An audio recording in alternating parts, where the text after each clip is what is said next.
All right, everybody. Hi, my name is Rodgon. I'm a designer, I'm an artist, and today we are going to be drawing together. So go grab your sketchbooks and let's learn some stuff. So, over the last couple days, I have been spending my time doing a lot of posing exercises. So, I've been trying to figure out the body structure of my new character, little Vicky Mayhem. Let me show you guys the character. Ta-da! So I came up with this character, and now I've been trying to figure out the body structures that I want this character to have. So I've been spending a lot of time trying to figure out how the ideal way it would be to break her body down. So what we're gonna do today is we're gonna be practicing that. And I'm gonna highlight a couple of drawings in this one because I thought they came out really cute.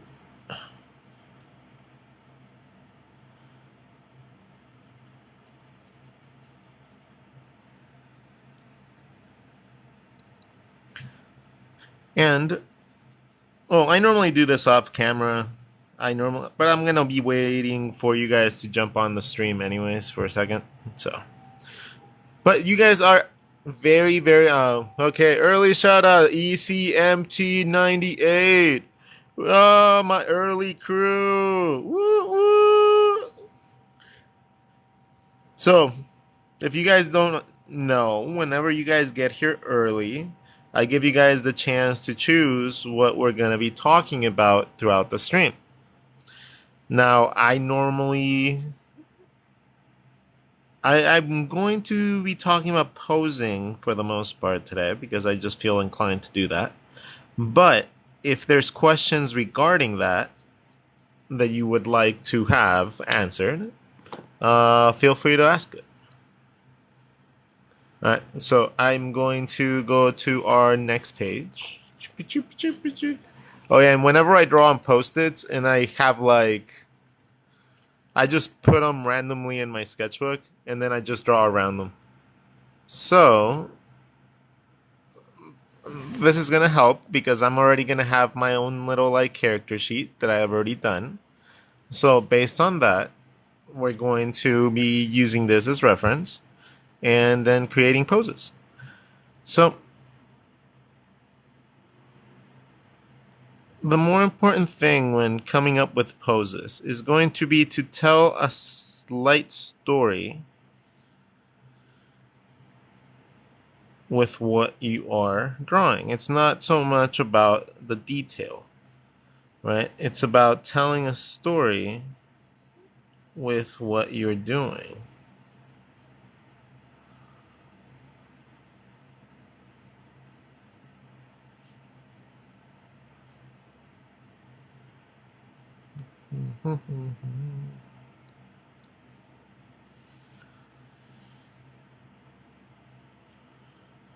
In this case, I'm gonna have her with her little bangs.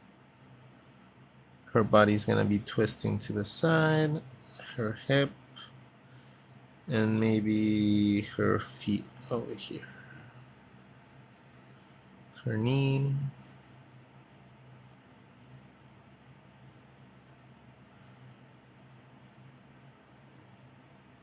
And her other leg.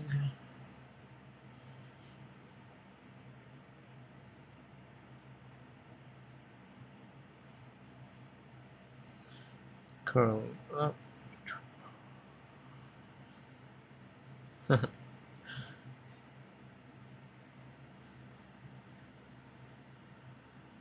don't know if at this angle you would see more of the lower part. I think so. Forgive my fan and my AC going off.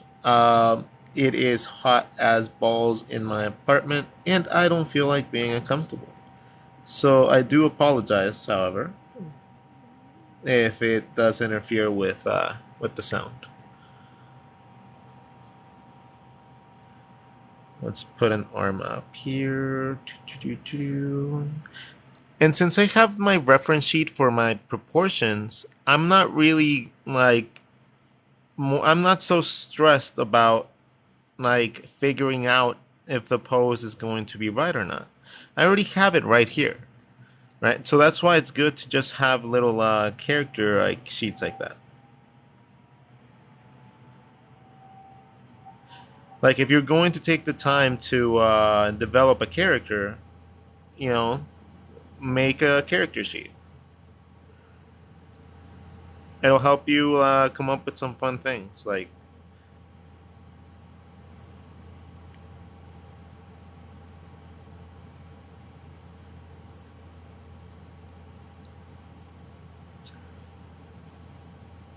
and we're gonna introduce Munchies.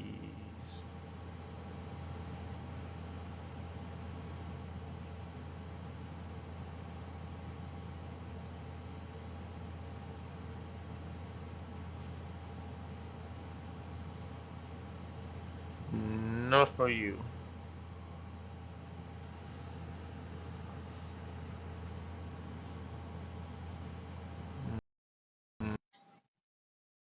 No lives, please.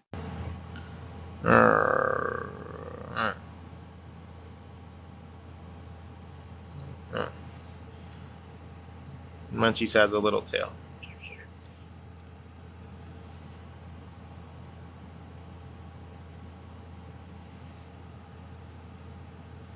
Alright, so that's a pretty cute one. That's a cute pose. Give her some booty shorts. The Rod Gone shirt. Into the hoodie. To the neck. Maybe the head's a little bit higher, so maybe we bring the shoulders up a little bit. There.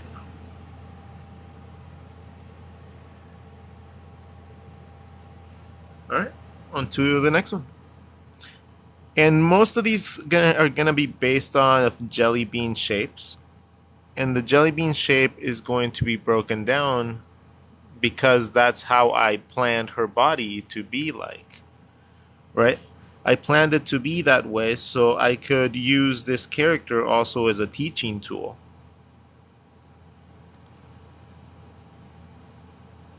Because if I can make a teaching tool out of something that I'm going to be creating every day, why not?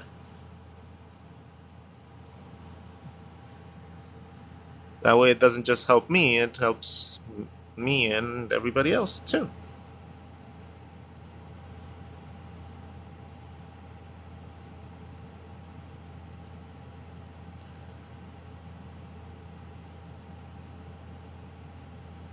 Alright, so in this one, we're gonna have her looking up at the distance.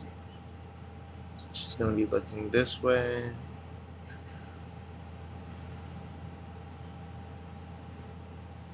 So her face is gonna be that way. Her ear, tails.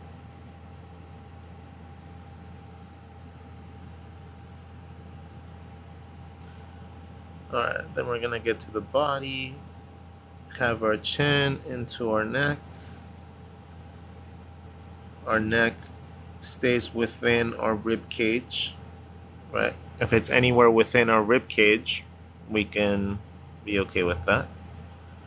Then we are in a very like baggy clothing but tight like pants type of fix. So let's go with a big shirt, like a big t-shirt.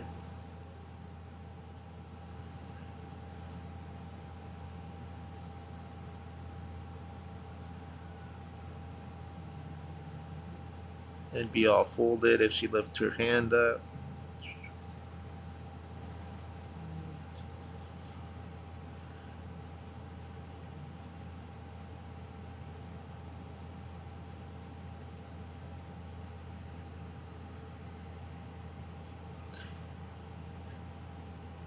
So a big reason that I'm practicing a lot of character design poses and such is because I got asked by Pencilism Studios to be in a character design competition.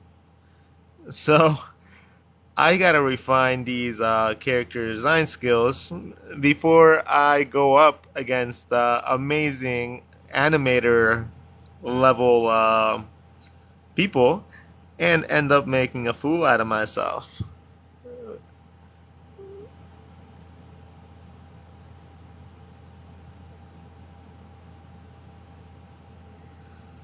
So I am going to refine my sketching skills as much as I can over the last month, over the next month, and you guys all get to be here for the journey. Again, beanbag, the beanbag shapey. I just need to give my beanbag underwear, and then I give my character underwear. Beep, beep. And now have the legs. See, legs were always so difficult for me. Like, it was always so hard for me to understand legs. It was so annoyingly hard for me to get to understand them. But you know what made it click? There, hold on. Let me add a little bit of color. You know what made it click so easily? When I realized that legs, they go out the bone. It goes out from your hip bone, right? There's your hip bone. It goes out and then in. Okay? It doesn't go straight down. It goes out and then in, creating that shape.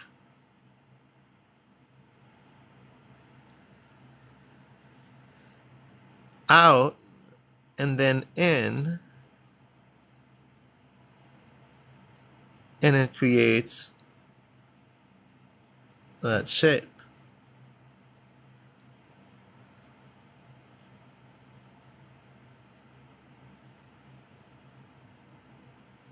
So this just looks like a bikini line in the middle. Yeah, you can have that like be thicker, you can, but that's essentially how legs connect. And it made so much sense, and I started just doing that.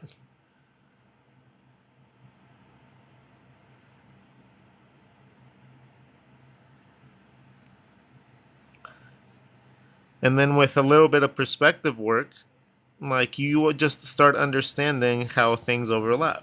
So for example, this shape, right?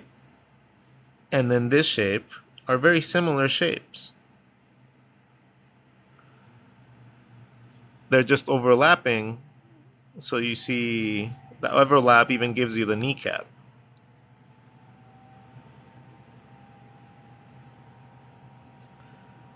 Right? And you can honestly just overlap them, but it's more accurate if you connect it back towards a little bit higher in the back of the thigh. But just for simplicity's sake, you could just overlap this to create the knee joint. And I'll show you guys like right here. So we have the length of our legs is roughly going to be from the length of here to from like here-ish to your collarbone. That's where your knee would fall. And I only know that because I'm bending my knee right now and it's almost hitting my face. So it's right here. So if I take this point and I just rotate it down, that's roughly where my knee is gonna, like, leg is gonna go to. Now you can make legs do absolutely anything you want. So just have fun with it. And then, like, the part that's really hard to get past is the robotic structures that we normally set to our characters, right? Like we normally just go and like automatically think like, oh well, if this is in a straight line, how is that gonna look right? And honestly, like you can make any lines into legs. Get the flow that you want to get, and then use that space to create whatever like position is better. Uh, and legs are very, very, very easy to break down simply. They're mostly like figure eights, right? Or two teardrop shapes.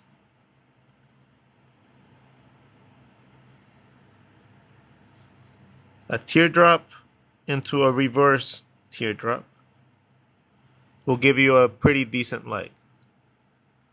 And that's going in many directions.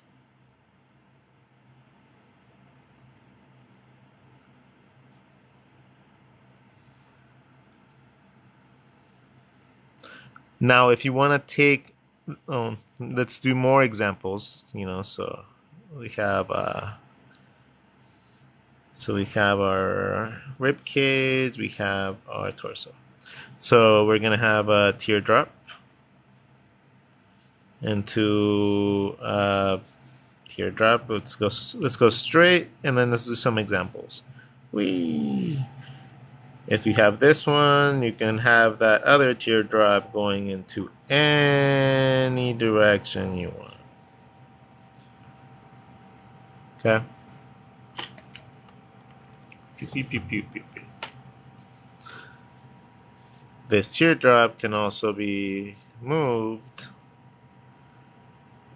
to get even more possibilities.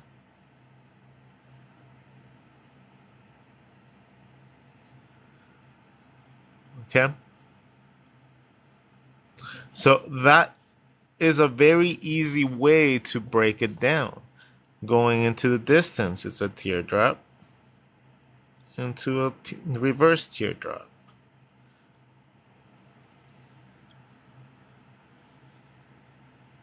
And it already gives you the overlapping lines you need too.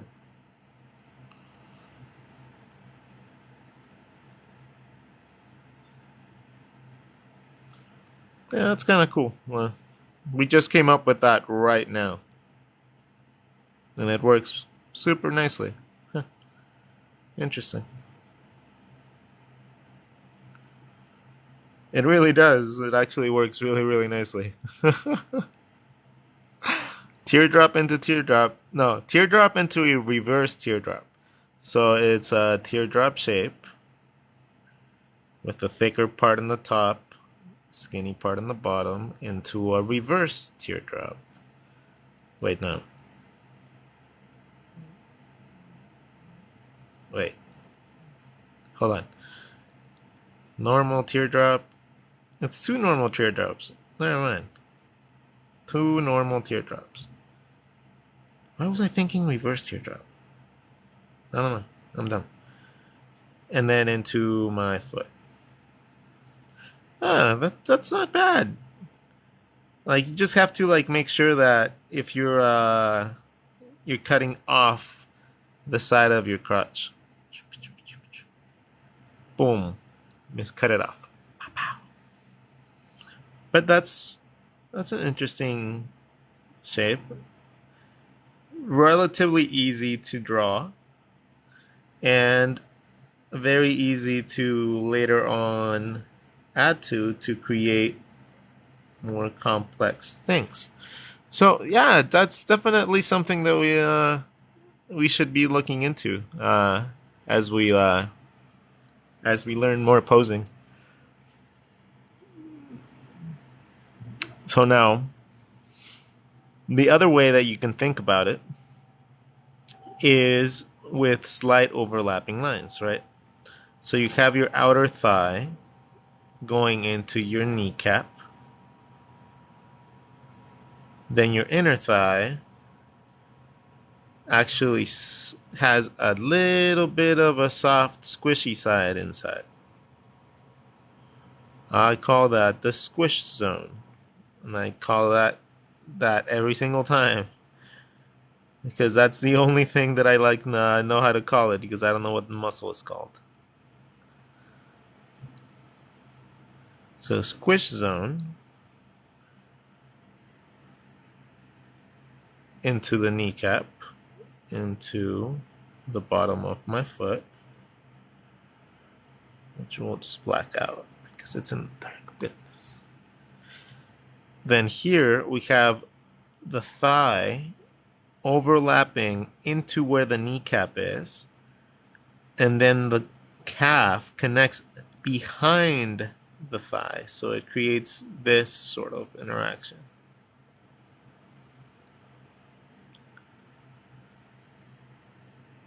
Going down, this creates a bump because your thigh, your calf muscle, has a diamond-like shape. Actually, like like your calf. If like a really really fit person like were to have like magnificent calves, it would look something like that, right? Oh, look at my wonderful calves. I'm a bodybuilder. So the reason that they bump out like this, boom, boom, is because that is the calf. That's the calf muscle. So you have your shin, and then you have your calf muscle that comes out, right? So that's why sometimes it comes out a little bit more on the inside than the outside. But that's the reason why you see it.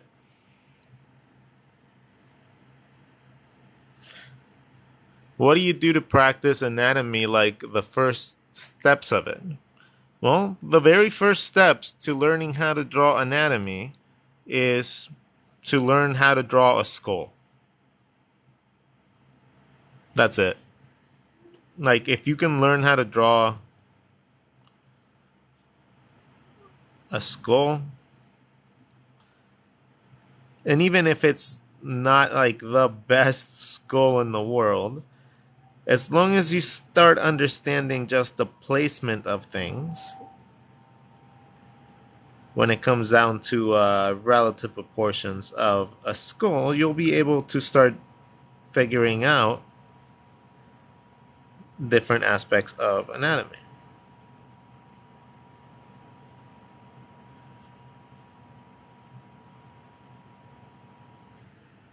Right? Like the problem that a lot of people have is that they'll start drawing without an understanding of what they're drawing. So at first, that'll be really, really okay because, most of the time, imitation, like in like following someone's style, will get you a lot of places. Like you will get really far by copying someone else's style. Like that's not going to stop you from becoming a good artist at all.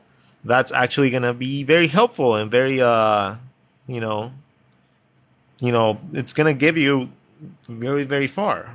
But when you start getting to the point where your skill needs to get you even farther more into your own creative process, if you're unable to surpass what you've learned from copying other people, then that's when you end up in trouble, right? That's when you end up like not really being where you're supposed to be at, and then you end up having to turn down jobs or not feeling confident being able to take on certain roles and certain things because you can't draw people right, or you can't draw realistic versus cartoony, or you can't only draw anime, or you can only draw this, or you can only draw that.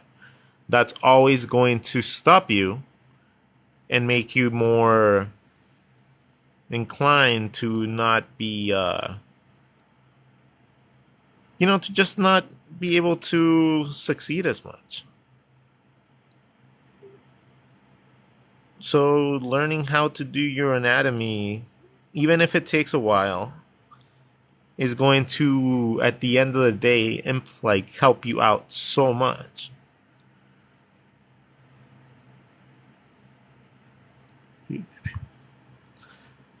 This is such a good advice. I wish I had recorded it. Well, these are all going into my YouTube channel. These go uploaded. Like tonight, I'll have this uploaded on YouTube. So you guys can definitely have that resource too. There's hundreds of videos there. Hundreds of videos of content that I have made to help people out. So I highly suggest you guys go check them out if you guys are interested in learning and getting better.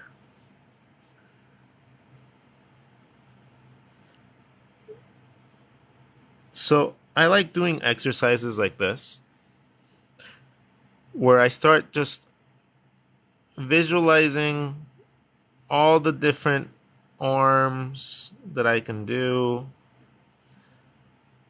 within the same range of motions. If I can see them all together, it tends to help me in future iterations of the design, because then if I ever have to do anything like this or a pose similar to this, I now have it ingrained as opposed to the other one. So now I know how it's going to look like in comparison.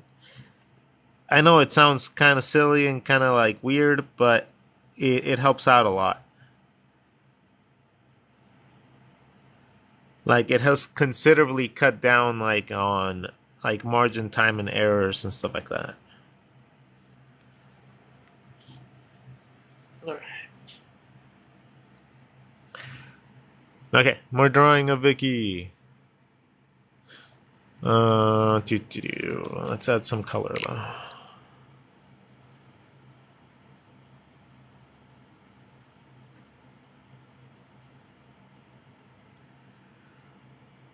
So how's everybody doing today? Where is the best place to start a figure drawing? From the torso? Well, here, I think we talked about this advice yesterday, and that stream is also on YouTube now, by the way. But let me just finish adding some color here, because I like my drawings to have contrast.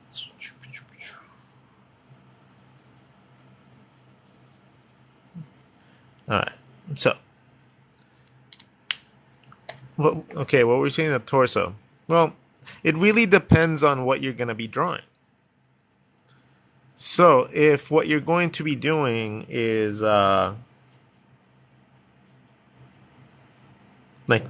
of a portrait, right? So you don't really need to draw the torso as much for a portrait.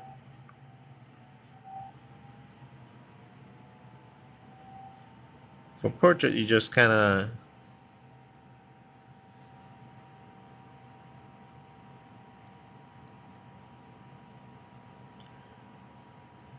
you focus more on the face, and then the torso is kind of just there.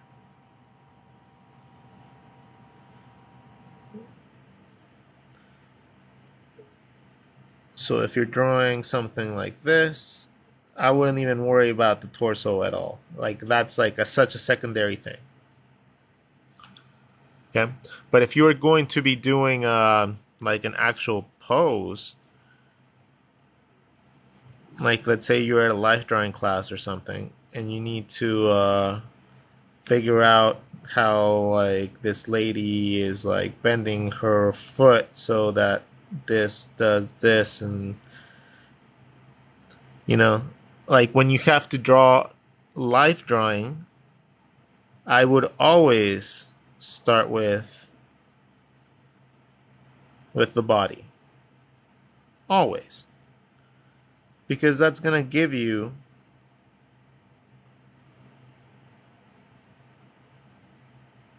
all the information for everything else.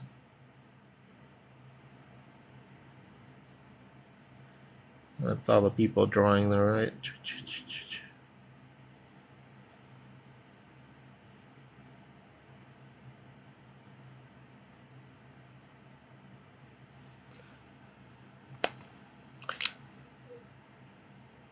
I haven't been to a life drawing class in a long time. I kind of miss it. I used to love going to them and then just giving the people the drawings. But whenever I used to draw like life drawing, like it would not be just like a life drawing. Let's say I was drawing that same pose, but I was gonna give it to them, right?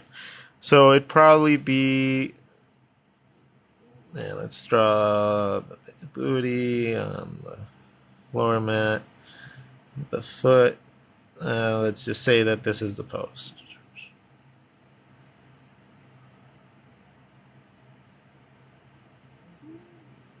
Just for simplicity's sake.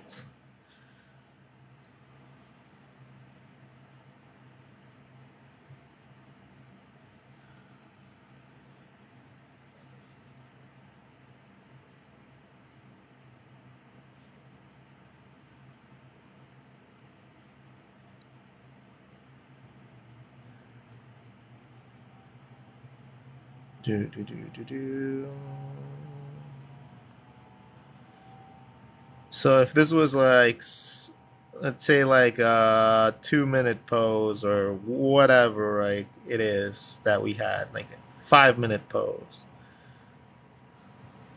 I would have something like this, and then I'd have like a little like pervy animal or something like that, like a little bird.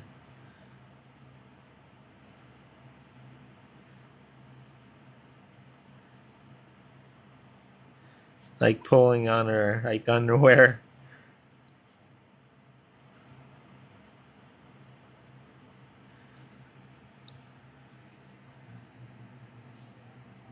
Or something like that, something silly just to like make it more fun for me, because normally I'd finish the drawing so quickly that I'd have like minutes, before we needed to go on to the next post. So I would start doing my life drawings like that.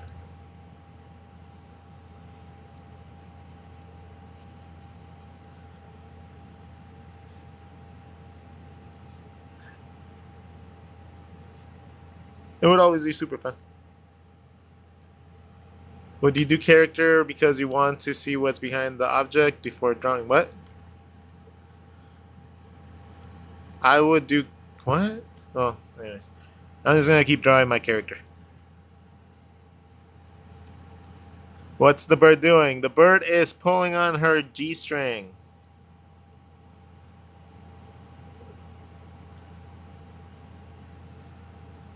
On her bathing suit or whatever. Okay, let's keep going.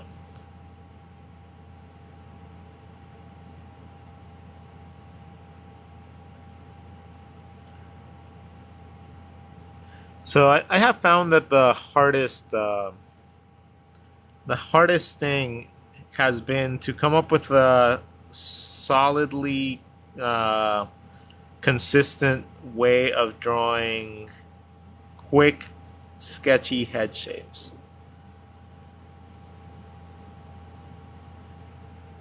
I think I'm getting to the point where I'm happy with what I've come up with so far, but I still have a long way to go, man. So in this case, I have been tasked by a friend to draw a lady riding on a dolphin. So how about we just quickly draw that? Again, beanbag gives me the shapes that I need. The dolphin is going to be probably around here.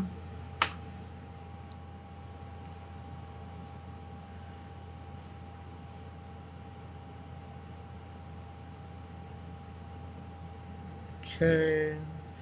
Her thighs are going to be right here, so the thighs at this point can come down.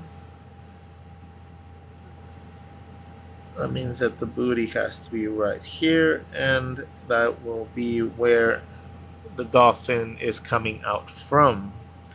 That's what's going to give us our roundness to the dolphin.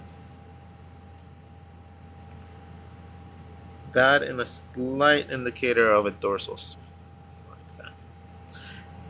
Okay, so we have our underwear line, which gives us our initial arc to our booty, into our spine, into the second curvature, which is our, rib cage. And at this point, let's say that she will be grabbing this guy right here. We're going to make our Pringle shape for our hand. And then we're going to go up into forearm, shoulder, bicep, and little wingy part of the back. The shoulder would also be engaged, so you would probably see a little bit more roundness to this. I don't post these videos on TikTok because they're just too long. I would have to have somebody edit them and like take little clips and like speed them up and stuff. But it's just something that I can do. I just don't have the manpower to do that. Like it just takes too long. But I probably should. I mean, I just need to find more, like, either more motivation or more time to do it. Rib cage. Then her body's going to be twisting a little bit because I turned her hips to this side. So we have our hip bone coming up into whatever belly or lack of belly that we want to give her. The thigh goes into the hip bone, creating this gap right there. And then our thigh and our butt kind of create this figure 9. Right, so it's like a booty and the thigh is like a figure 9. Now, from here, we got to decide where we're going to want our feet. Our feet are probably going to look best going a little bit into perspective instead of being flat. So I'm going to draw the bottom side of my feet for where I want it to be pointing. Then I'm going to draw my toes.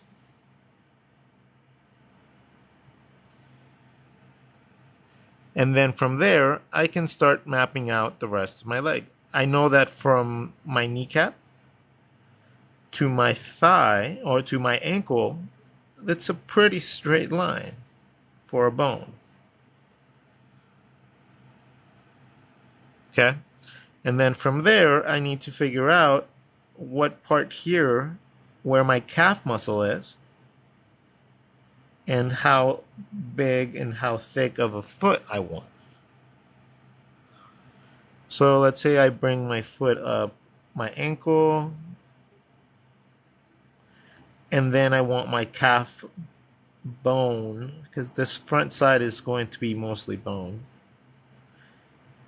My muscle, maybe I want it to be nice and big, because I want it to have nice big calves. And then it would connect with my thigh at a squish angle. They will like connect, and then you just connect everything together.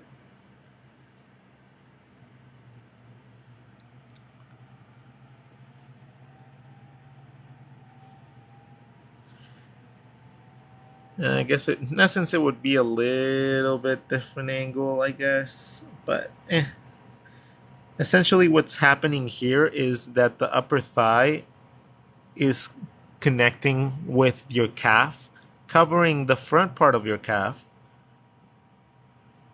right? It's covering this front part, but this side part is, poking out. Pew, pew. So it's just curving around your bone and then the underside of your thigh. So that's what's happening in that situation.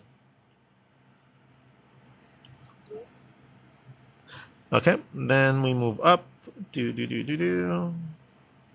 Let's give her some sunglasses, because she is enjoying riding her Dolphin in, I don't know, Cabo San Lucas or something.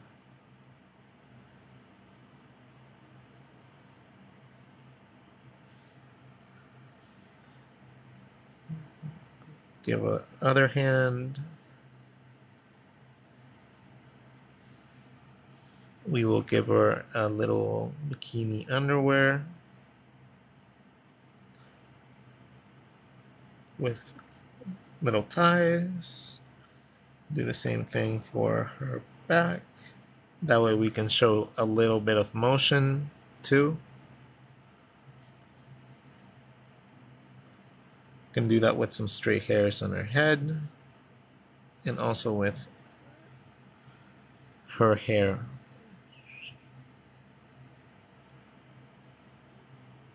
Okay.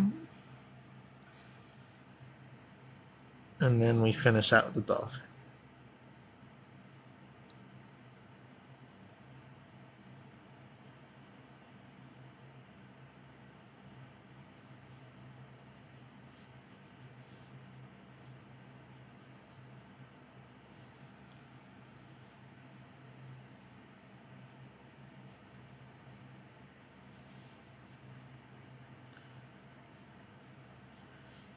There.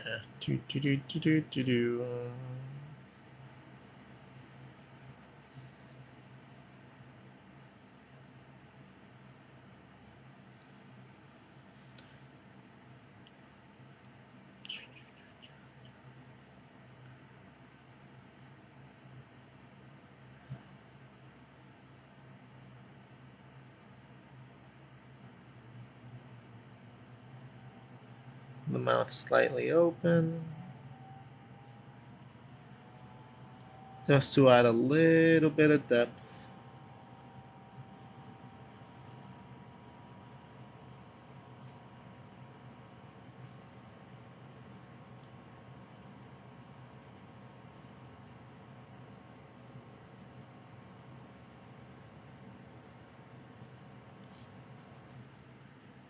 There you go.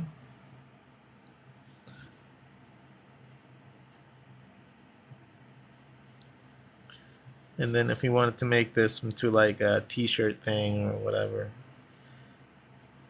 that's when you would have like Cabo San Lucas.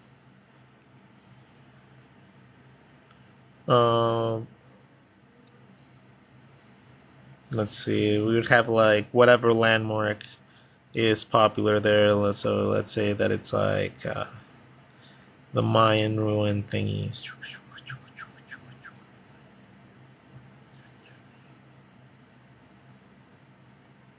The pyramid. or whatever landmark it is for that city.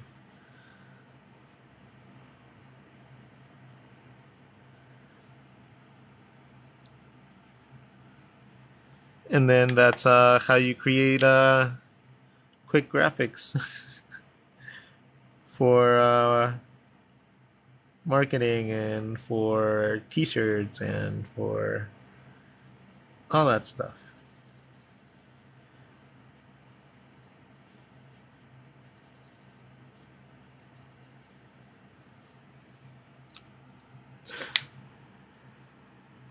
Hot and spicy art. So take a firefighter holding a hose. Would you start with the hose or the firefighter? Okay, so let's draw a firefighter holding a hose so that we can see what would be the best approach. Okay, so we have two pictures. One, we're going to focus on the character.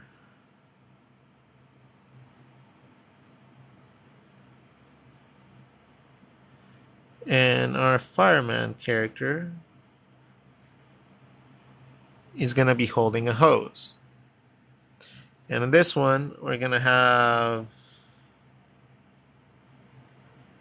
a hose, and then we're going to draw the character around it and see whatever comes up. Okay, so in this one, it's just obvious to me that this would be the way to go, simply because you have the object that you need to use the hose with, right? Like, if you don't have, even change them, like make them looking from behind, yeah.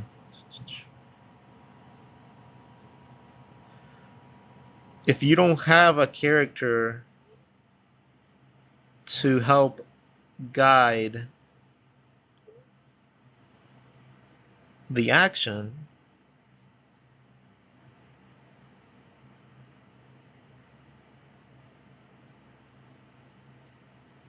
how is it that you're going to be able to tell the story, or like tell like how to position it when you only have the hose? Like, why would you draw the hose first?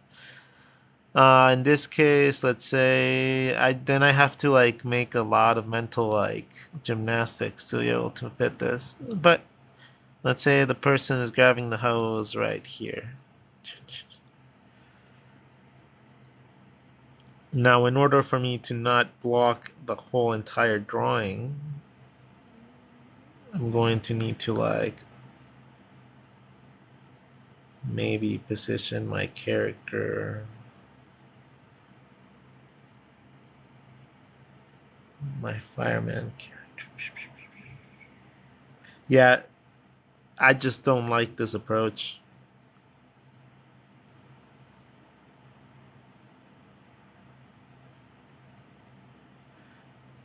Like at all. I thought it would be like easier said than done, but nah. It just draw the character first and then draw the hose around it. That's my advice. It might not be the best advice, but it is some advice. And if that some advice is it helps you, then no, I guess I did my job.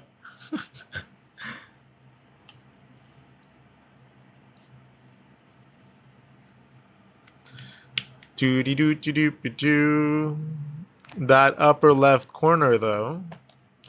Okay, so I've just been working on the deconstruction of anatomy for my characters. So the way that it's been like making sense to me is like that. So I have my rib cage shape. My rib cage shape goes up about a third of the way up. About a third of the way up again. No, or like halfway up or something like that, depending on the curvature of the actual rib cage. That's when I have my collarbone. Now, this one ab muscle extends one down and then a thin one that's double the size. By doing that, I give myself the exact measurements for my hip cones Yay! My hips. Now from there, it's a matter of how wide I want my hips, but what I call the skirt line. The skirt line or the shorts line, panty line, whatever you want to call it, is just essentially how wide your hips are going to be and what angle they're going to twist in. Then from there, that's where your legs come out from.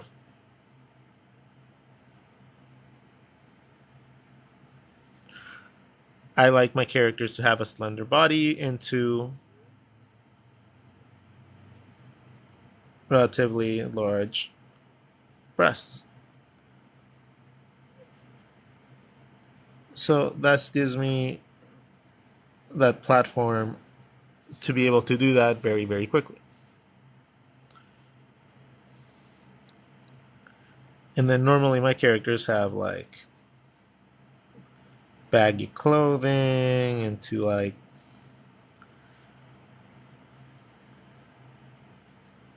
so my characters like to dress comfy.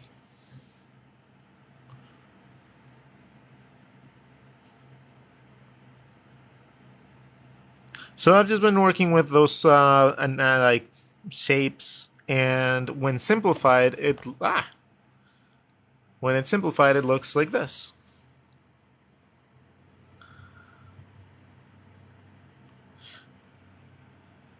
Any tips on perception and vanishing points? Vanishing points. Well, that would be like a whole up perspective talk. Um, I can do a little tiny one, I guess. But I want this mostly to be a posing page. But I've never shied away from teaching someone something. So let's say you have your scene, you have your vanishing line, your horizon line.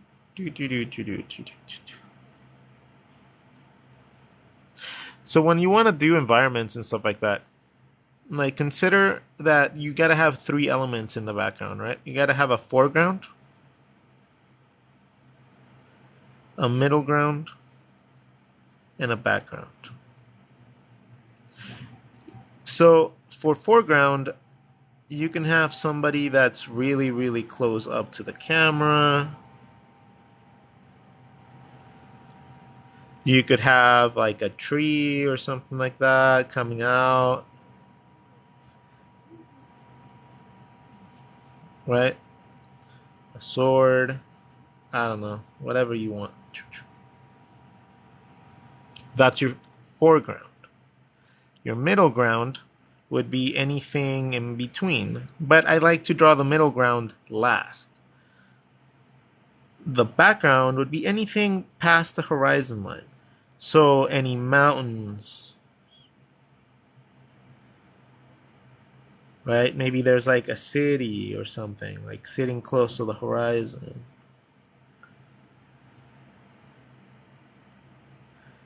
You know, maybe there's many layers of mountains. But that's what the background would be. And then the middle ground would be like the path there. So let's say you have like trees,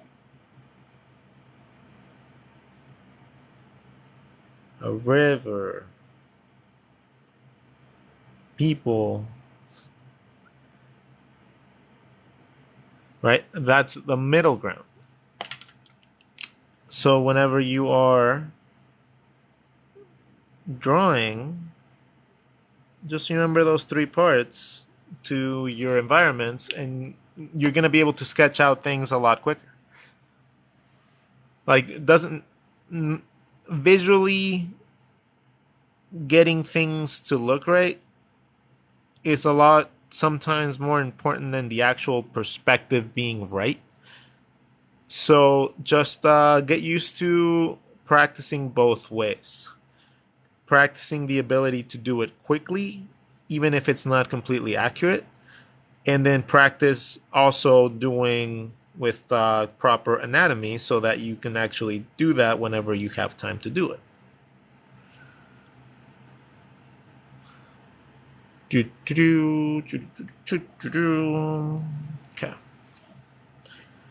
So we get to draw more ladies.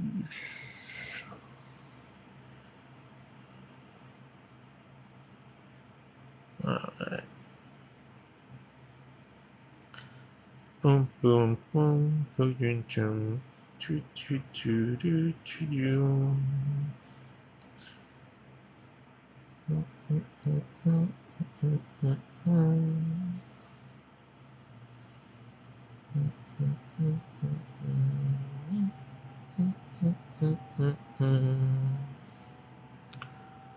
Hey, look, it's the Philippines. What?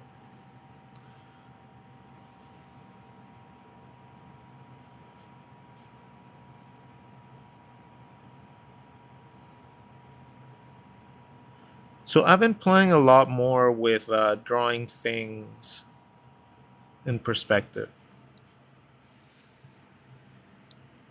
Still trying to get the hang of having the rib cage be considerably forward on positions like this, where especially when someone's climbing, because right now it's gonna look like the character's like kind of like gonna fall back. So I need to go and anchor her body a little bit more. So I'm gonna have her resting on her shoulders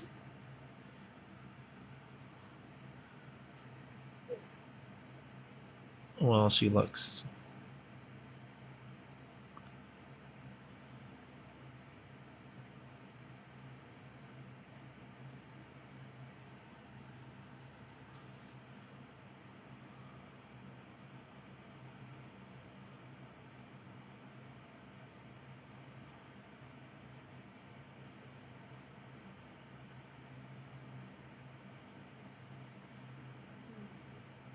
Yeah, playing with more dynamic posing has definitely taught me that I needed to understand the body a little bit better,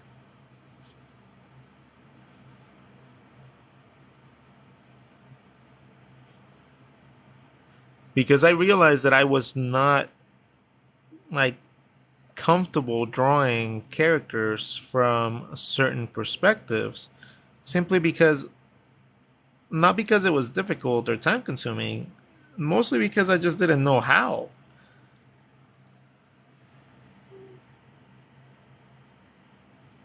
And that was a stark realization after many years worth of like doing work like this, to realize that I was avoiding drawing a certain perspective of characters or angles because I just didn't feel that confident like with my knowledge in that. And I was like, woo, wait a second, hold on, that leg needs to shift, unless I don't need to shift it, because check this out. To balance out the scene, it's out of balance, right? She's like leaning back and she's about to fall because of the shadows. Well, not anymore, because now she has a harness that's attaching her to the wall. Yeah, yeah. What about? Oh, what? What? Oh, no! I just went into like a super duper cool pose. Now she's gonna rappel or climb or something. Oh, check that out.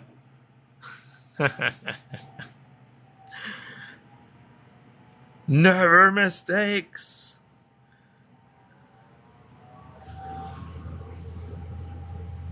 Okay. Let's practice some beanbag poses of a person laying down.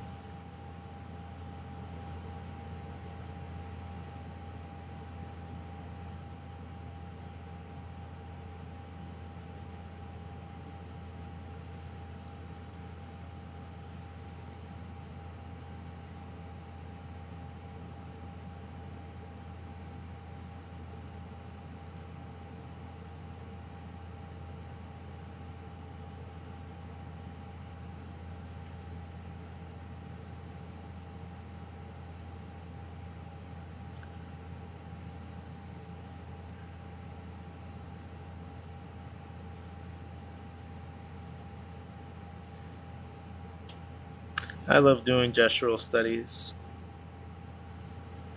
They're so fun.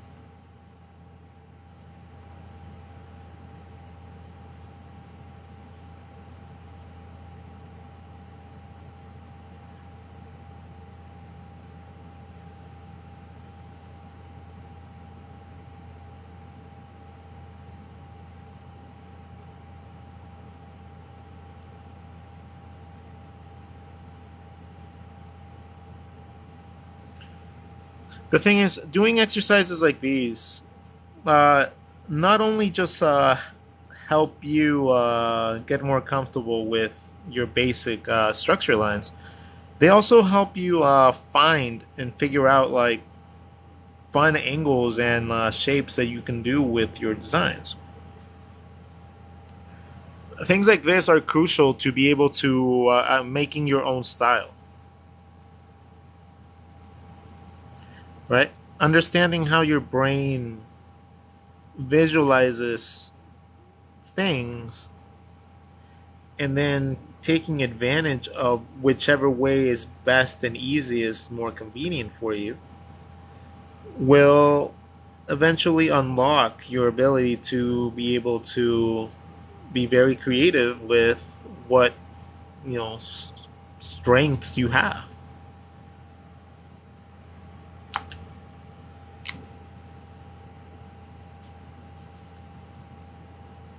Like I realized, you know, a few years back, 5, 6 years back, that drawing with pencil was just very detrimental to me because I kept making revision after revision after revision after revision until the papers would eventually be all broken and stuff. Like I had no like control and I was very indecisive, so I was like, Jesus, man, like I something needs to change here. So I decided upon myself to make it so that I would have to be more decisive and I started drawing with pen.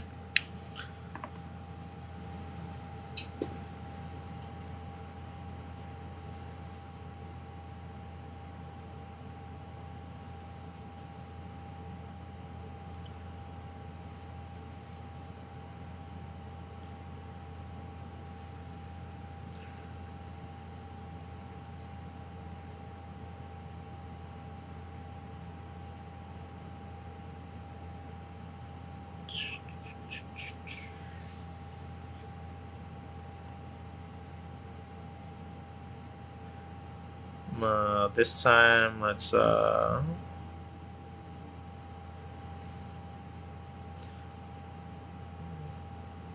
get the sizing of that 3/4 face down. Pose.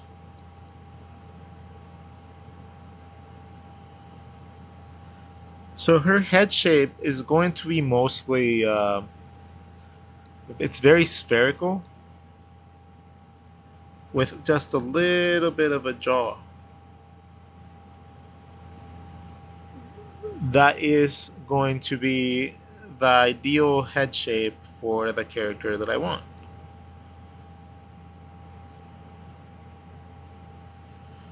So we got to replicate that,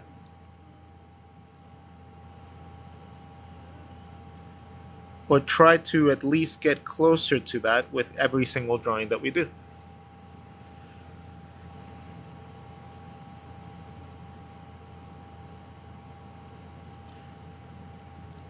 Uh, let's have her. She's gonna be lifting her own T-shirt.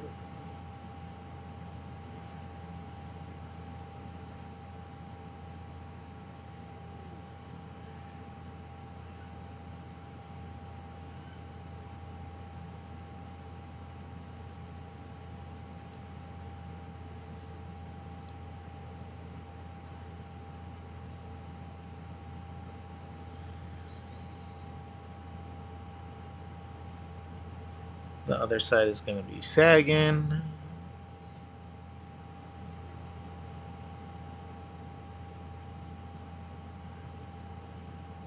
You'll mostly just see some shadows from a baggy T-shirt.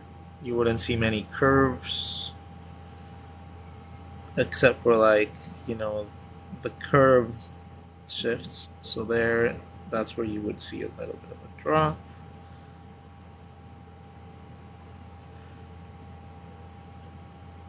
And then you have your thigh. Again, remember, it comes out and then in. Out and then in. That's why you get that curvature. That's why you get that like hips at the area, the big, the wider this out is out, the more of a curvature you'll have to your leg. And even if we draw chibi legs, they come out pretty cool.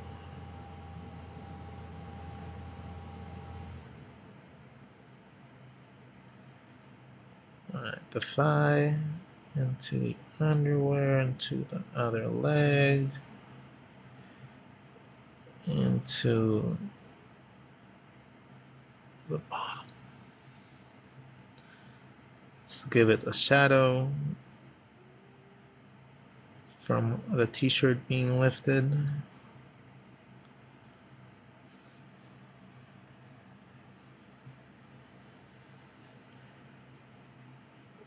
If we draw the other side, depends on what we want to do with our arm. Our shoulder's right here. So what we could do is we could draw her holding like a big stuffed bunny.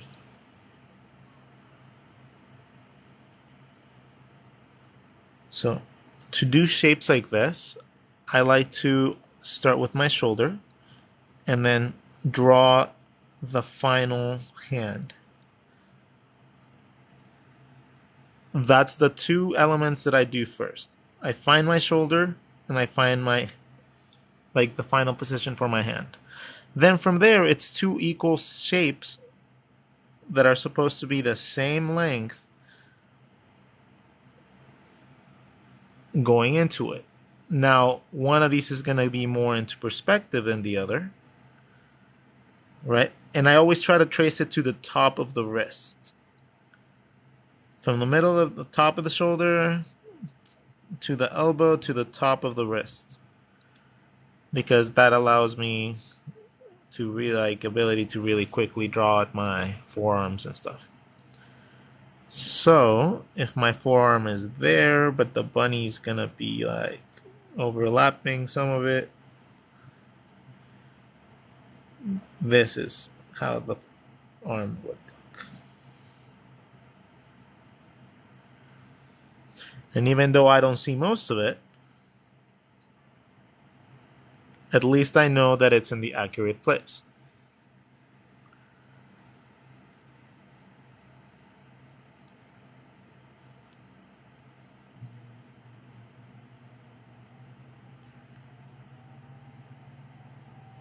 And then over time, you just get used to the positioning of things.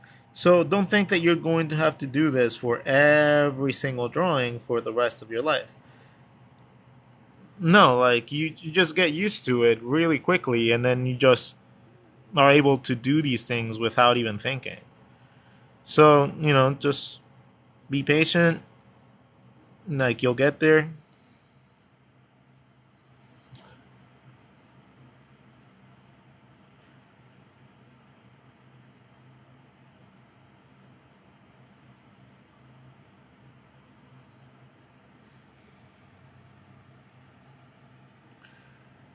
She also has tattoos, but the tattoos would play a role later on. And, for right now, it just keeps the drawing nice and clean. And I'm not stressing about, like, keeping a consistent tattoos pattern or anything like that right now. Right now, it's just about posing. Okay, Lylan Beaten. How long do you think it will take to get used to positioning and placement of anatomy? It really depends on your understanding of three-dimensional spaces and how you visualize things, right? Like if I tell you that if you take this and you can turn it into a sphere, right? So if you can take that and make that into a sphere, then you should be able to take an oval and make it into a sphere or a three-dimensional shape. And then you can take that and you can take that and you can probably make a beanbag out of that, because it's just a slightly bent three-dimensional shape. And if you can draw a beanbag, you can draw this.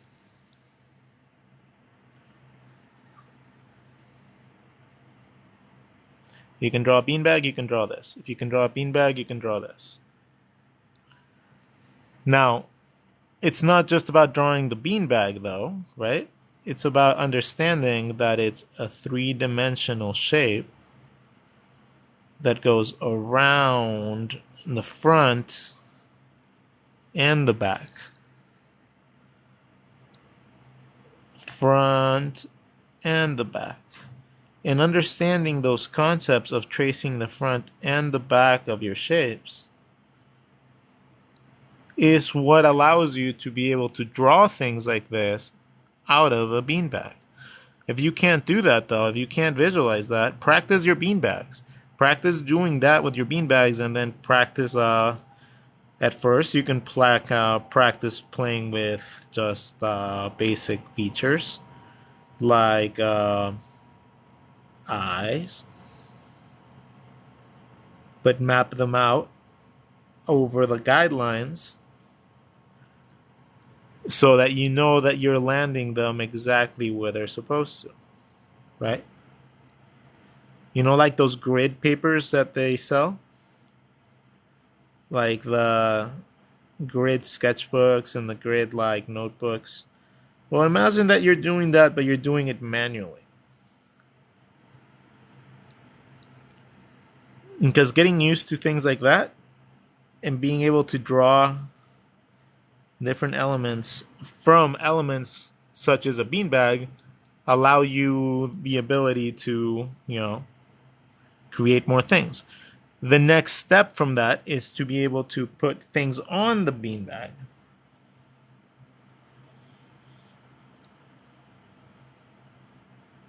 So let's say we have that. I want to add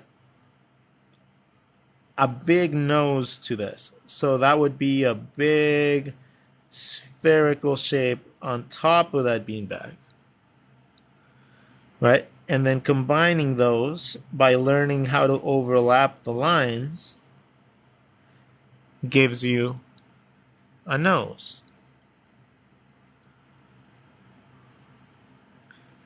Same thing with the ears. The ears are not just the squiggly S. These are consisting of shapes.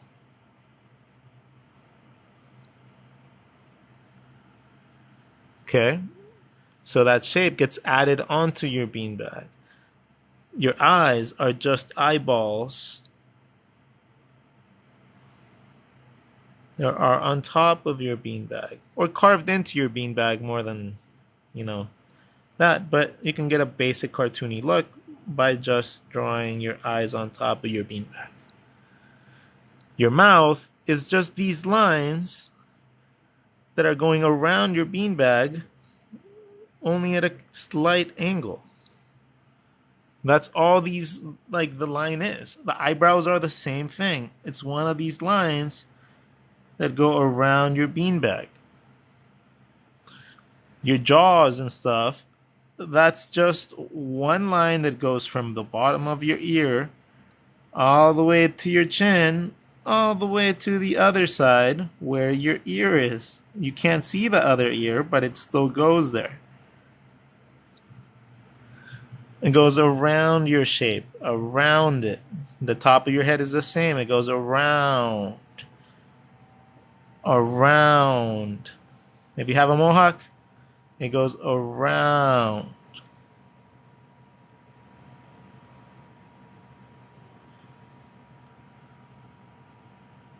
If you have a hat, it goes around.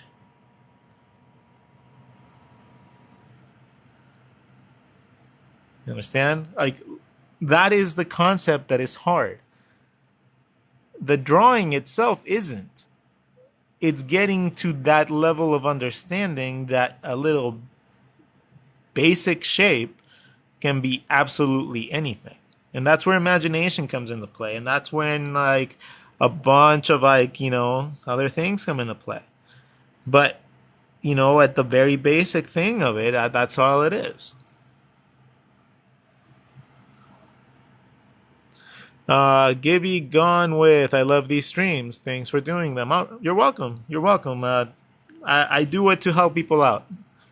Right? Like that is the goal. The goal is to you know, at the end of my like 5-year relationship that I had last year, I came to a very stark realization that I just wanted to be proud of myself.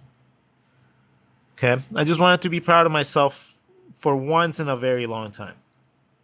So, I set off on a year of literally just making shit about me.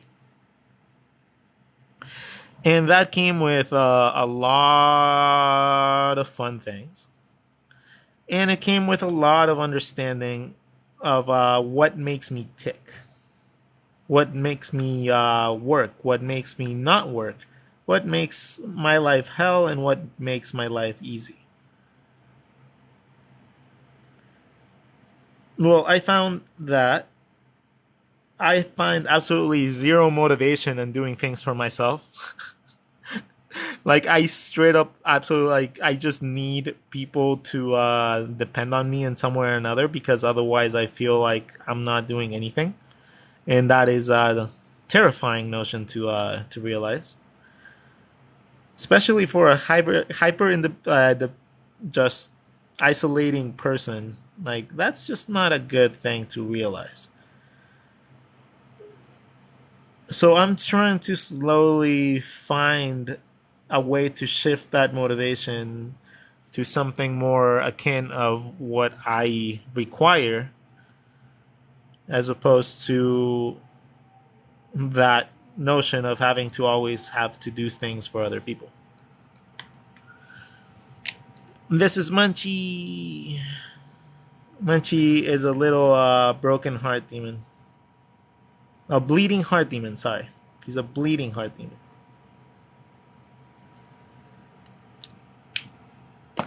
Let's see. I really like the idea. I needed to hear that too. Yeah. You know. Boom, boom, boom, boom. Yeah, the last couple days we have like absolutely filled the pages with sketches. Like these are all off stream. Like I didn't post any of these because that was just watching cartoons, uh, and then just practicing from memory, like just anatomy. And I've come a very long way. I'm so absolutely like terrifyingly happy of how far I've come in like just a few years. Uh, and that's the thing as well, right? Like, uh, be proud of the achievements that come to you. Be absolutely incredibly ecstatic about the achievements that you accomplish. So many people like tell you to be humble, don't brag about the things you do, don't brag, don't blah, blah, blah. You know what, dude? Fuck that shit. No. Fuck that. No. You like in order to be no in order to stand out or do anything that you are prideful in like the world of art. Let's say you won a competition, right? You boast about that. You tell the whole world you defeated whoever you defeated. You make yourself feel amazing. Do not let anyone tell you not to, because that is some bullshit. You queen, you king, you take your victories and you boast them to the fucking world.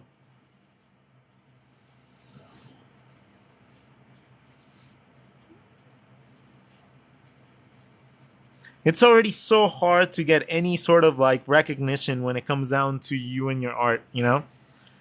Like, and I know like sometimes when we are actually like super happy and we like post online and stuff like that and we're like, oh, we did this, and other people that haven't gotten to a level of achievement see that, sometimes they do get upset. um yeah, well, let them let them be upset, let them be angry, let them be mad. Like, who cares? um yeah, like the one thing that like always has always annoyed me is how much importance people put into what other people think. It drives me nuts, man. Like, it's honestly like one of the few things that I will never understand. I will never be able to understand why people care so much about what other people think.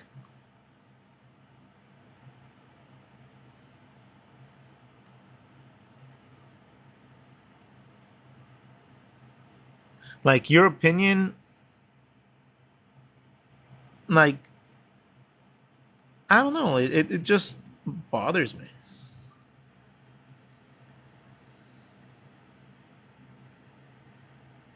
By the way, I like the idea of the little buns on the head, so you're gonna have to get used to that idea.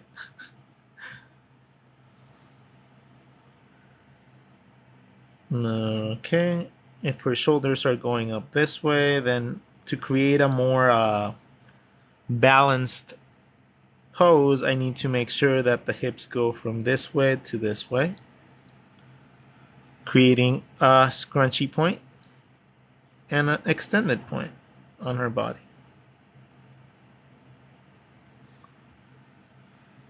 Then from there, we go on to the booty, which, okay, this is going to be a thing that like needs to be explained because this doesn't like really make sense unless I explain it.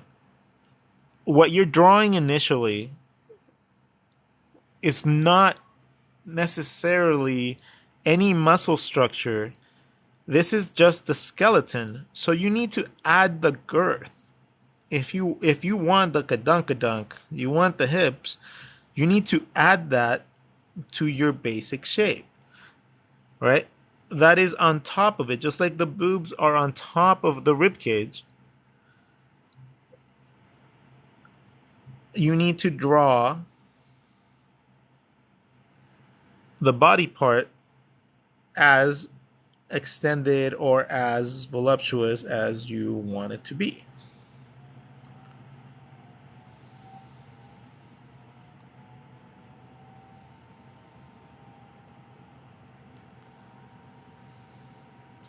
So that's one thing that you need to keep in mind when you're drawing your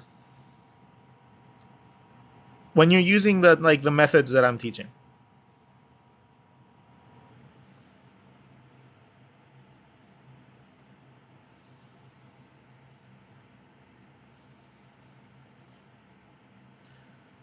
All right. So we have that. We have an arm. The arm is right there. We can have the arm extending onto like a walking stick or something. Maybe she's on a hike.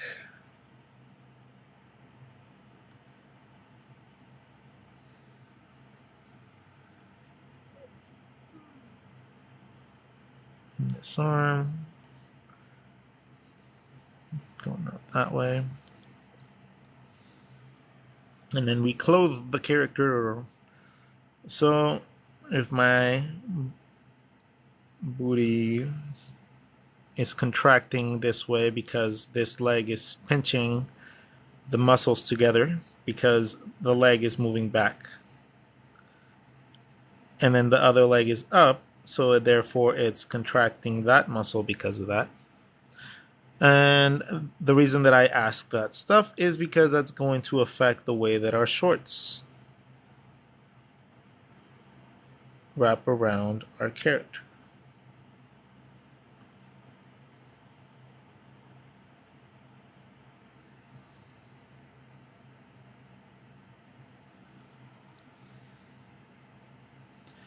The tank top is going to wrap around the top part, but since this is pointing this way, it changes the dynamic perspective to go this way, right?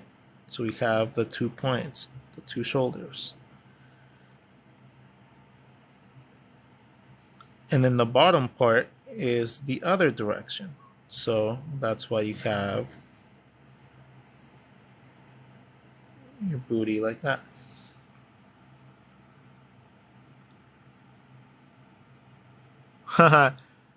Oh, the Pringles thing worked, huh? Yay!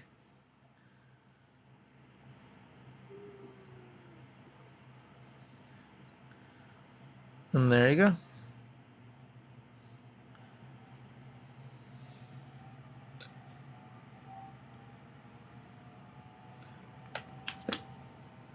Can you do the Pringle technique another time, please? Yeah, I can do the Pringle technique one more time.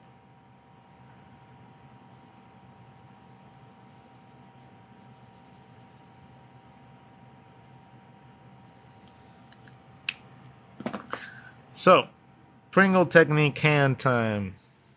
So, if you draw your hand like a Pringle,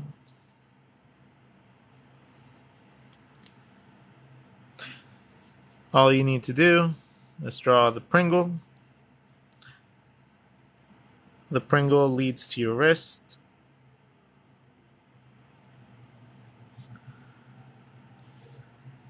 Then the top of your hand is going to be your middle knuckle. The knuckles go inside the hand shape. And then from there, the knuckle to the first finger is going to be the same length from your finger to your final finger. But that one gets divided into 2.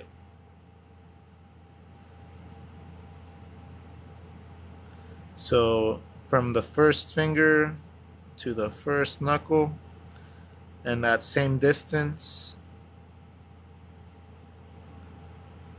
is divided in 2. I say divided in 2 because this section from here to here is about the same distance from there to there. So your knuckle to your first is about the same distance from your knuckle to your digit. So that's the only reason why I do it like that. Yeah, you would have like a slight bend from the like 2 bottom sections if you wanted it, but most of the time you can keep that section together and it's fine.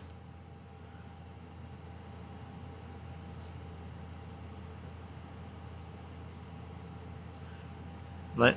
If you wanted to find the actual thumb, you would follow the other side of the Pringle into whatever the little trapezoid shape that you like to do for your thumbs, into your thumb bridge, which is that squishy part, or the bone part, into your digit. So if you were drawing this from the top or from the bottom, it would be a more tapered box. Like this is the Pringle shape. We'll draw this slightly 3/4 so you can actually see it. Okay. Boom, and 3/4. So our middle finger is in the middle. We draw the knuckle for it. On one side, it's going to be 1 extra knuckle because we have 1 knuckle for our index finger. This other side is going to have 2 of them for the other 2 fingers. Same thing happens when we look at it from a 3/4 point of view.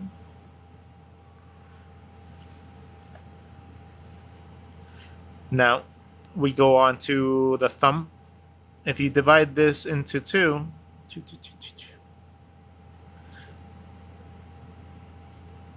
and you create the little half circle right there, you're indicating this section right here. Okay? So that section leads to your thumb.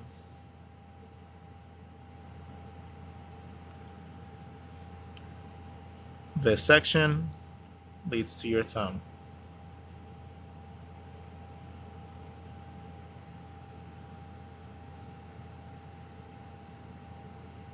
From your thumb to your index finger, there's a little bit of webbing. Little bit of webbing, right? So just keep that in mind whenever you're drawing.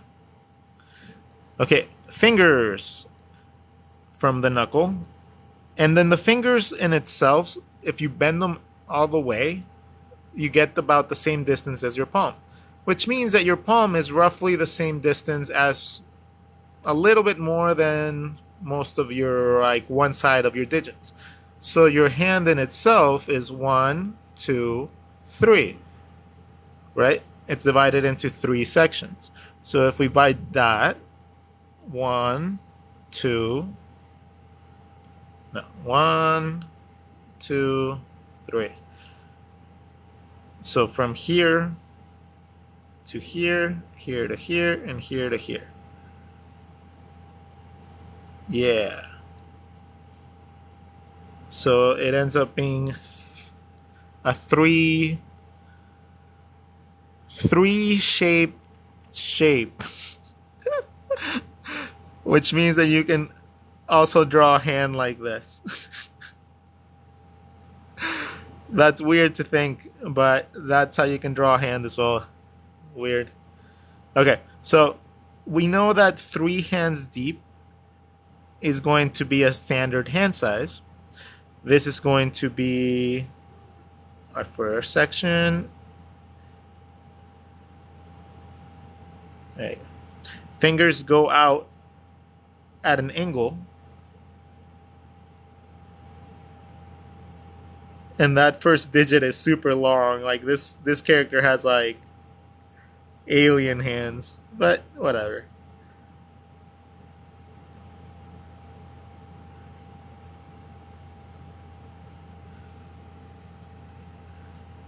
If you wanted to actually make this a little bit more normal.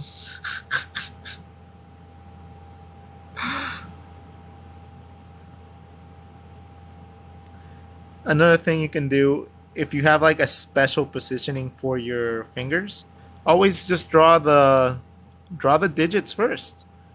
Draw all the little digits, like the end of your tips of your fingers, and then just connect that to your palm. And then figure out the angles after.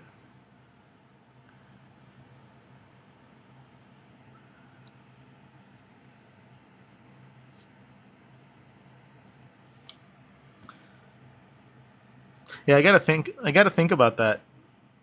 Hold on. I'm just gonna see real fast. If we divide things in 3s, this first section is going to be our knuckle line, so that means that our hand is this section. That section is going to have our thumb. Huh. Interesting. Interesting way of thinking. So if you split it into thirds, where this midsection is your knuckle, like this initial section, that's a good way to measure it to make it consistent. Interesting. Let's see. The Pringles hand approach, if your hand is bent, It's also very easy to just like simplify things like this.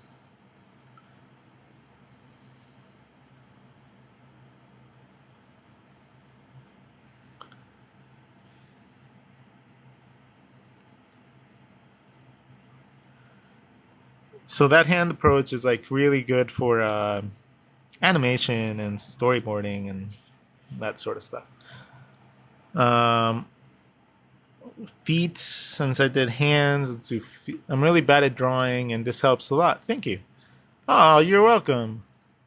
That's what I aim for. Legs. I know that people draw legs very differently, and I'm going to explain a couple of the things that were difficult for me when I started learning how to do them, and the mistakes that I used to make. Okay? So, first things first. The kneecap is in the front. The calf, the kneecap, and the top thigh muscle, or the thigh muscle, like the first part of the leg, boom, literally are essentially connected.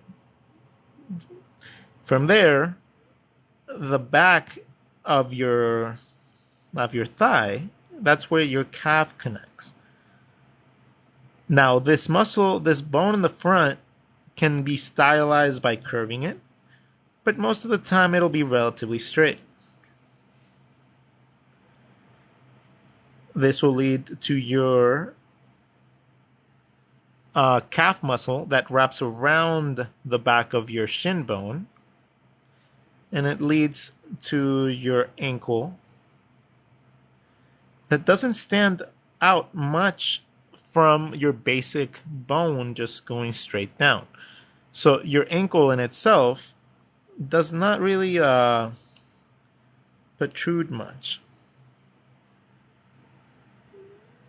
from the base of your ankle. Okay? I used to make the mistake of always drawing like a super large heel for some reason, and it's just not the case. The limitations of the foot are as follows. Like your foot can only bend up to, at most, roughly around there. It can go maybe a little bit more, but it's mostly limited to where your ankle hits your bone, right? You can only go so far. And forward, I think the limitation's even more apparent, because you can only go up to a certain amount of space.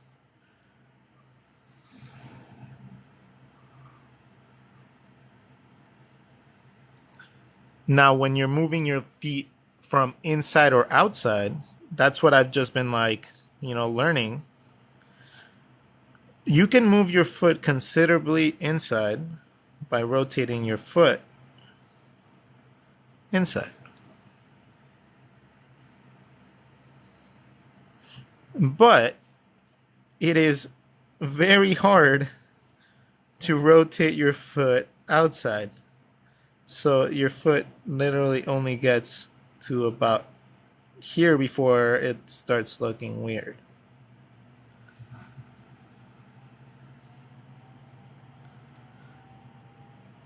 Well, let's clean this one up a little bit. So your inside foot can twist very far inside.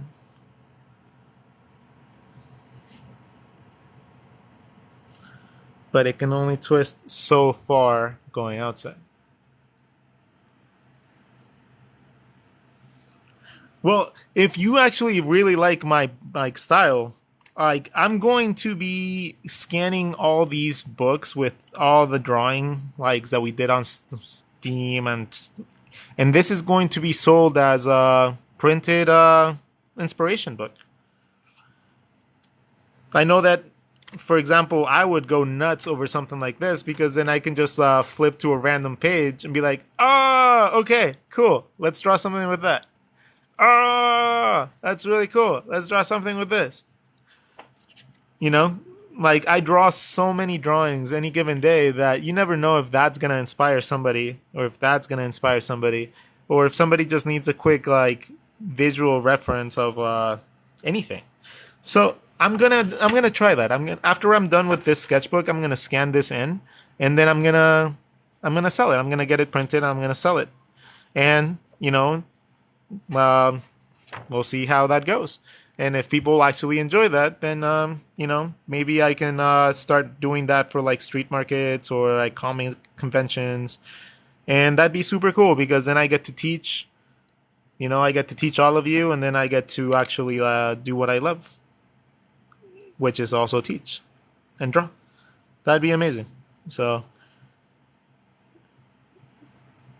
but that's gonna be up to you guys. If you guys do end up supporting and buying the book, that'll help. If you guys don't, which I don't think why you wouldn't, but if you don't, then it's like okay, well, I just gotta shift into something different. Let's fill this page out a little bit more, though. Yeah, let's draw her leaning against the wall, which means that her rib cage would be out, which means that the beanbag shape would curve back in. That means that her underwear line would probably be around here. And then we can generate our first legs pose.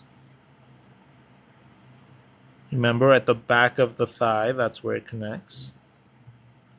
So even if it's in perspective, that's going to be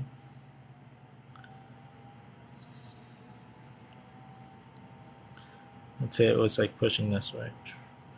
And then this other leg needs to balance that out.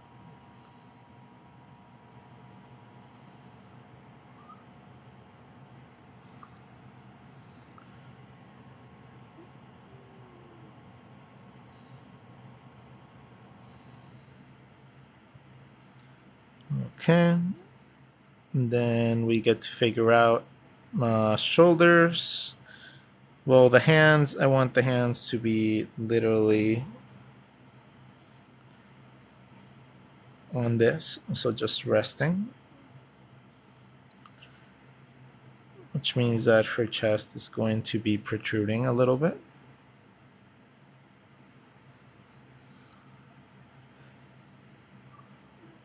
And that also means that her neck, in order to get space for the back of her head, would be slightly arched.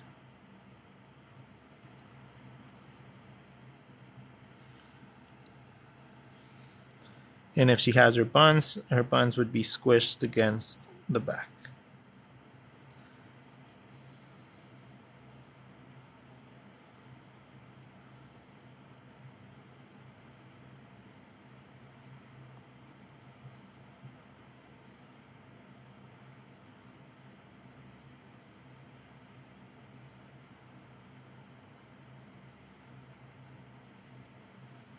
And let's say that she's eating a lollipop.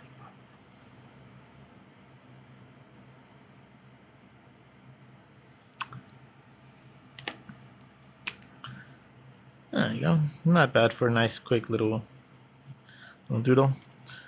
Little things I would change really quickly would be probably the girth of her leg, just to match the other side a little bit better, but not bad. Okay. We can fit one more sketch right here. Let's see, what can we do with that?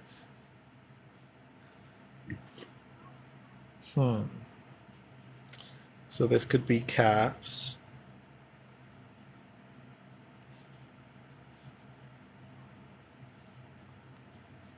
Into the booty. into rib cage, shoulder blade, and maybe the face would be over here. No, face would be like way over here. Nah, even further. Especially if the booty's here. Oh yeah, it's way off.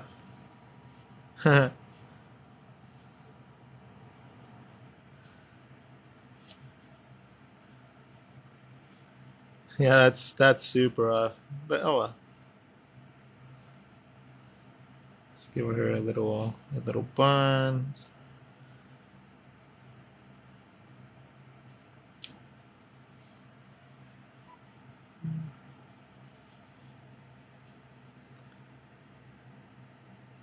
And then again, exercises like this like help you get used to what looks good, what doesn't, what you can improve on, what you need to change. You know, we need to be more self-critical of our own art. If we are not, then no one else is going to be. It's a very interesting world that we live in because if you get to any level of expertise within your art, you are going to be praised, right? You're going to be absolutely praised, and you are going to, and that's going to be awesome. That's going to be fantastic. That's really cool that you do that. But when that happens, you got to remember that you still have a lot of room to grow. So when you do get praise, take it with a grain of salt, and remember that you still have a long path ahead of you. If you allow yourself to just, believe that you are there or that you've made it, it's gonna be really hard for you later on when you really need to push yourself. Uh, don't get complacent. That's like the number one thing that I'd like to like emphasize on people. Like, don't be too complacent, and then just keep learning. Never stop learning. Like, just never stop learning.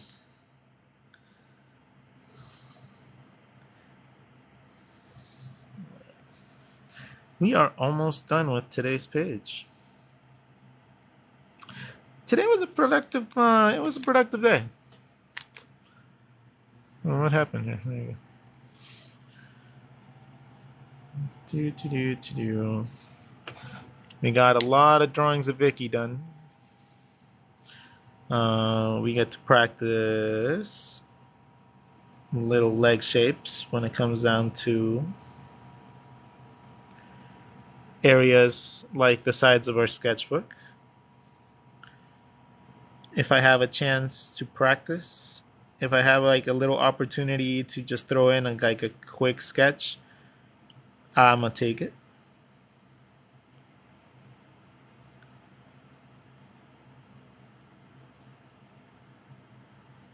And even if they don't look exactly right, as long as I make note of it, it's a step in the right direction.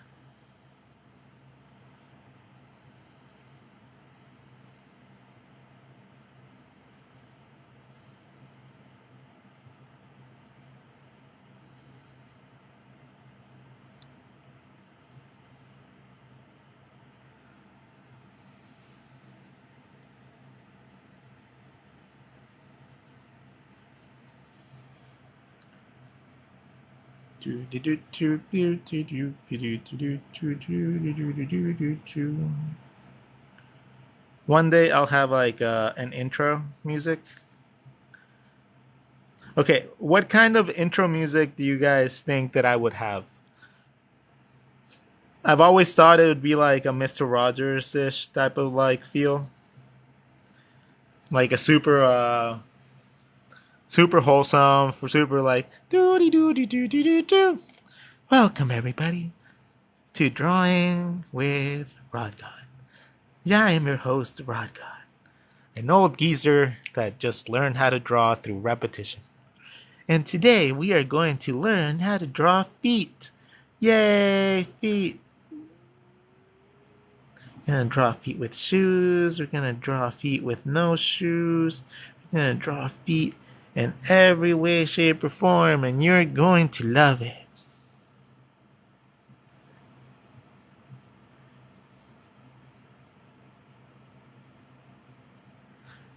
Yeah, feet are awesome. Feet are so fun to draw. And there's so many different like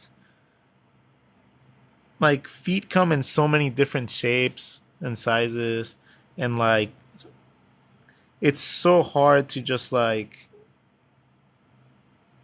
break them into one basic like form. But my favorite form for them is the half cone.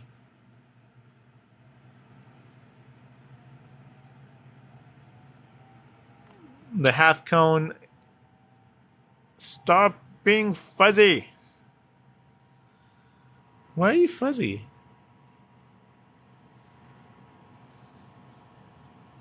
There you go. The half cone is my favorite shape to make for feet. So you should practice it too. See if you like it. All right, everyone. We finished. Now, I have a surprise for all of you that stayed to the end. You guys are going to get a head start on this. I have two pieces that are going to be going up for auction. We have Vicky in a forest, and then we have Vicky squishing her boobies for Halloween. One of these is going to go up every day on Instagram for a while. Unfortunately, I accrued some medical bills that need to be paid. So this is your chance to help me out and also be able to achieve and get something really, really cool for yourself. So if you guys are interested, the biddings will start at just $20. And they'll be over on TikTok. No, not on TikTok, on Instagram. So the first one that's going to be going up as this little girl right here. And the one that's going to be going up tomorrow will be this one right here. Now, all proceeds are going to go to paying medical debt. So keep that in mind.